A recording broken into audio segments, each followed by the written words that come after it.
So ಕೊನೆಯದಾಗಿ ನಿಮ್ಮ ಗಾಣಿಗ ಸಮುದಾಯದ ಎಲ್ಲ ಜನಪ್ರತಿನಿಧಿಗಳಿಗೆ ಒಂದು ಸಂದೇಶವನ್ನು ಕೊಡೋದಾದರೆ? ನಮ್ಮ ಗಾಣಿಗ ಜನಾಂಗ ಸಮಾಜದಲ್ಲಿ ಇದು ಒಂದು ಭಾಗ. ನಾವು ಜಾತೀಯತೆ ಹೇಳೋದಕ್ಕೆ ಬದಲಾಗಿ ದೈವ ಸೃಷ್ಟಿ ಕರ್ಮವನ್ನು ನಿನಗೇನು ಕೊಟ್ಟಿದ್ದೀನೋ ಆ ಕರ್ಮದ ಮೇಲೆ ಜಾತಿ ಅಂತ ಹೇಳ್ಬಿಟ್ಟಿದ್ದಾನೆ ದೇವರೇನೆ. ಅದರಿಂದ ಕರ್ಮದಲ್ಲಿ ನಾವು ಜಾತಿ ಆಗಿದ್ದೀವಿ. ನಮ್ಮ ಜನಾಂಗದವರು ಶ್ರಮಜೀವಿಗಳು. ಏಕೆಂದರೆ ಶ್ರಮಜೀವಿಗಳು ಮತ್ತು ಗಾಣಿಗರು ಅಂತ ಹೇಳಿದ್ರೆ ಆ ಬೀಜದಲ್ಲಿ ಎಣ್ಣೆಯನ್ನು ತೆಗೆದು ಆ ಗಲೀಜಿನ ಬಟ್ಟೆಗೆಲ್ಲ ಒರೆಸ್ಕೊಂಡು ಕೆಲಸ ಮಾಡ್ತಕ್ಕಂಥ ಶ್ರಮಜೀವಿಗಳು.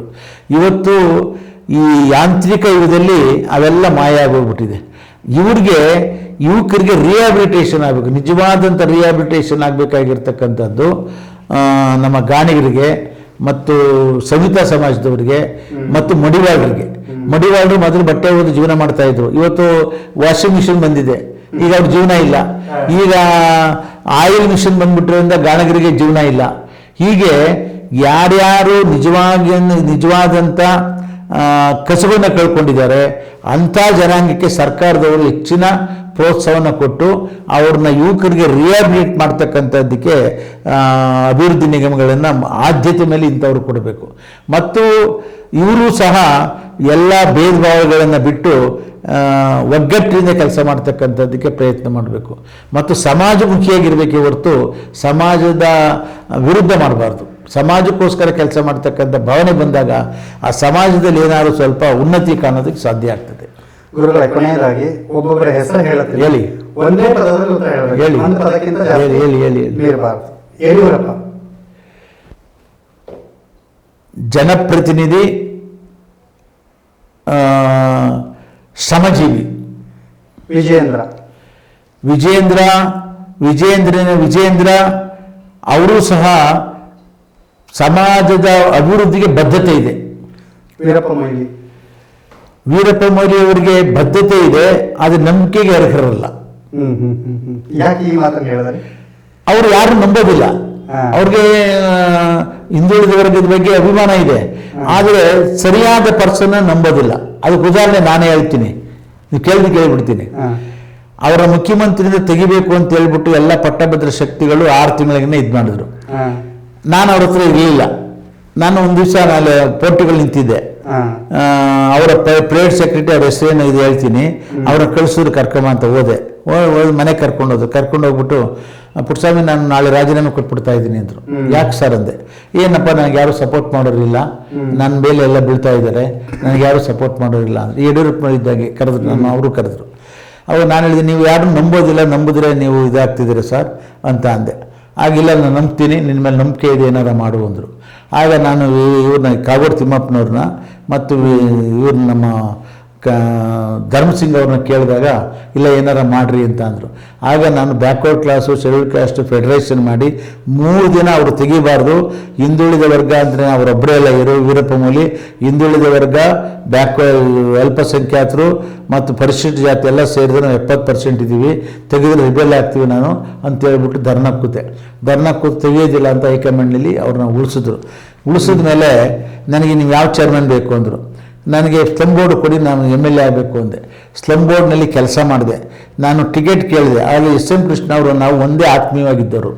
ಆದರೆ ನಾನು ವರ್ಗದ ವಿಚಾರದಲ್ಲಿ ಹಿಂದುಳಿದ ವರ್ಗದ ಮನುಷ್ಯ ಇವನ್ನ ಸಪೋರ್ಟ್ ಮಾಡಬೇಕು ಅಂತ ಹೇಳ್ಬಿಟ್ಟು ಅವ್ರನ್ನ ಬಿಟ್ಟು ನಾನು ಇವ್ರು ಸಪೋರ್ಟ್ ಮಾಡಿಬಿಟ್ಟೆ. ಸಪೋರ್ಟ್ ಮಾಡಿದಾಗ ನಾನು ಟಿಕೆಟ್ ಕೇಳಿದಾಗ ಯಾರಿಗೆ ಕೊಡಬೇಕು? ನನಗೆ ಕೊಡಬೇಕಲ್ವಾ? ನೀವು SM ಕೃಷ್ಣನ್ ಕೇಳಿದ್ರು. SM ಕೃಷ್ಣ ಅವ್ರು ಕೇಳಿದ್ರೆ, ಪುಟ್ಟಸ್ವಾಮಿ ಅವರೇ, ನಾವು ಆತ್ಮೀಯ ಸ್ನೇಹಿತರು, ಒಂದೇ ಕಾನ್ಸ್ಟಿಟ್ಯೂನ್ಸಿನವರು, ಆದರೆ ನೀವು ಸಂದರ್ಭ ಬಂದಾಗ ಹಿಂದುಳಿದ ವರ್ಗದ ಹತ್ರ ಹೋಗಿ ಅಂದರು. ಇವರು ಕೃಷ್ಣ ಹತ್ರ ಹೋಗಿ ಅಂದರು. ಇದು ನಂಬಿಕೆ ದ್ರೋಹ ಅಲ್ವಾ? ಇವ್ರು ಉಳಿಸ್ತು ಅವತ್ತೊಂದು ದಿವಸ ಇಡೀ ದೇಶಕ್ಕೆ, ಇಡೀ ರಾಜ್ಯಕ್ಕೆ ಹೊತ್ತು ನಾನು ಇಲ್ಲದೇ ಇದ್ರೆ ಇವ್ರು ಅವತ್ತೇ ತೆಗೆದುಬಿಡ್ತಾ ಇದ್ರು. ಈಗ ಈ ರೀತಿ ಅವರು ಒಳ್ಳೆಯವ್ರನ್ನ ನಂಬೋದಿಲ್ಲ, ನಂಬದೇ ಕೆಡ್ತಾರೆ ಅವರು. ಆಮೇಲೆ ಇನ್ನೊಂದು ಏನು ಮಾಡಿದ್ರು, ಈ ಬ್ಯಾಕ್ವರ್ಡ್ ಕ್ಲಾಸ್ಗೆ ಏನಾದರೂ ಸರ್ವಿಸ್ ಮಾಡಿದ್ರೆ ವೀರಪ್ಪ ಮೊಯ್ಲಿ ಮಾಡಿದ್ದಾರೆ. ಹೇಗೆ ಅಂದರೆ, ಇವತ್ತು ಪ್ರಸ್ತುತ ಇರ್ತಕ್ಕಂಥ ಮೀಸಲಾತಿಯನ್ನ ನಾನು ಅವರು ಇಬ್ರು ಸೇರ್ಕೊಂಡೆ ಕ್ಯಾಟಗರಿ 1, 2 ಮಾಡಿದ್ದು. ಇದುವರೆಗೂ ಅದೇ ಇದೆ. 93 ಇದೇ ಇದೆ, ಅದರಿಂದ ಎಲ್ಲ ಮುಂದುವರೆದಿರೋದು ಇವತ್ತು ದಿವಸ. ಆಮೇಲೆ ಸ್ಥಳೀಯ ಸಮಸ್ಯೆಗೆ ರಿಸರ್ವೇಷನ್ ಮಾಡಿದ್ದು ನಾನು ಅವರಿಬ್ಬರೇ ಸೇರಿ ಮಾಡಿದ್ದು. ಆದರೆ ಅದು ಪ್ರಚಾರಕ್ಕೆ ಬರಲಿಲ್ಲ. ಕಾರಣ ಏನಂದ್ರೆ ಅವರು ಒಂದು ಸಣ್ಣ ಕಮ್ಯುನಿಟಿ, ನಾನು ಒಂದು ಸಣ್ಣ ಕಮ್ಯುನಿಟಿ. ಆಮೇಲೆ ಇಬ್ಬರ ಹತ್ರನೂ ದುಡ್ಡಿಲ್ಲ, ದುಡ್ಡು ಹಾಕಿ ಮೆರವಣಿಗೆ ಮಾಡ್ಕೊಳ್ಳೋಕೆ ಆಗಲ್ಲ ನಮ್ಮ ಕೈಲಿ. ಇದನ್ನ ನಾನು 2012ರಲ್ಲಿ ಸಿದ್ದರಾಮಯ್ಯನವ್ರ ಎದುರಿಗೆಲೇನೆ ಸದನದಲ್ಲಿ ಪ್ರತಿಪಾದನೆ ಮಾಡಿದ್ದೀನಿ, ರಿಜಿಸ್ಟರ್ ಆಗಿದೆ ಅದು.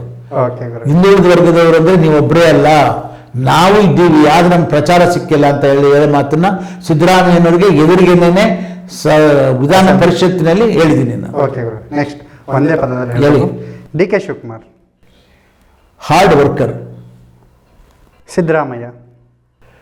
ಸಿದ್ದರಾಮಯ್ಯ ಕಮಿಟೆಡ್ ಆದರೆ ದುರಾಂಕಾರ, ದ್ವೇಷದ ರಾಜಕಾರಣ. ಬೊಮ್ಮಾಯಿ ಬುದ್ಧಿವಂತ, ಆದರೆ ಅದರ ಪ್ರಯೋಜನ ಪಡ್ಕೊಳ್ಳೋಕೆ ಶಕ್ತಿ ಅವರಿಗೆ, ಬೇರೆ ದಾರಿ ಇದೆ ಅವರಿಗೆ, ಬೇರೆ ಇದಿದೆ ಅವರಿಗೆ. H.D. ಕುಮಾರಸ್ವಾಮಿ ಬುದ್ಧಿವಂತರು, ಒಳ್ಳೆ ಮನುಷ್ಯ. ದೇವೇಗೌಡರು ಮೇಧಾವಿ, ಅವರು ರಾಜಕಾರಣದಲ್ಲಿ ಪಂಡಿತರು ಅಂತ ಹೇಳ್ಬೋದು. ನಿಖಿಲ್ ಕುಮಾರಸ್ವಾಮಿ ಉದಯೋನ್ಮುಖ ನಾಯಕ. ಇವರು ನಮ್ಮ ವಿಜಯೇಂದ್ರನು ಉದಯೋನ್ಮುಖ ನಾಯಕ.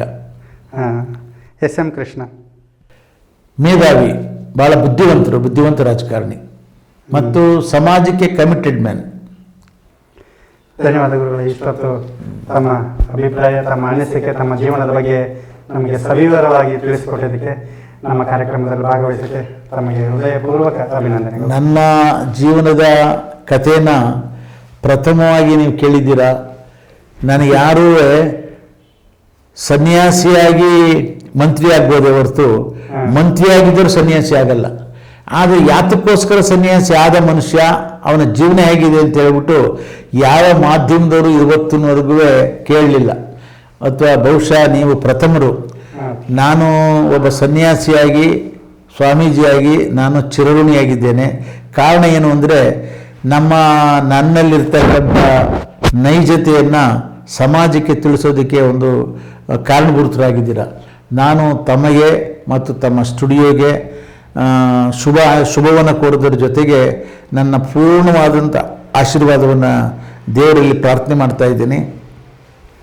ಈ ಸಂಸ್ಥೆ ಇಂತಹ ಕೆಲಸಗಳು ಮಾಡ್ತಕ್ಕಂಥದ್ದಕ್ಕೆ, ನಮ್ಮಂತಹ ಜನರನ್ನು ತಂದು ಸಮಾಜಕ್ಕೆ ಪರಿಚಯ ಮಾಡಿಕೊಳ್ತಕ್ಕಂಥದ್ದಕ್ಕೆ ಹೆಚ್ಚಿನ ಶಕ್ತಿಯನ್ನು ಕೊಡಲಿ ಅಂತ ಹೇಳಿ ದೇವರಲ್ಲಿ ನಾನು ಪ್ರಾರ್ಥನೆ ಮಾಡಿ ನಿಮಗೂ ಸಹ ನಾನು ಧನ್ಯವಾದಗಳನ್ನ ಅರ್ಪಿಸ್ತಾ ಇದ್ದೀನಿ. ನಮಸ್ತೆ.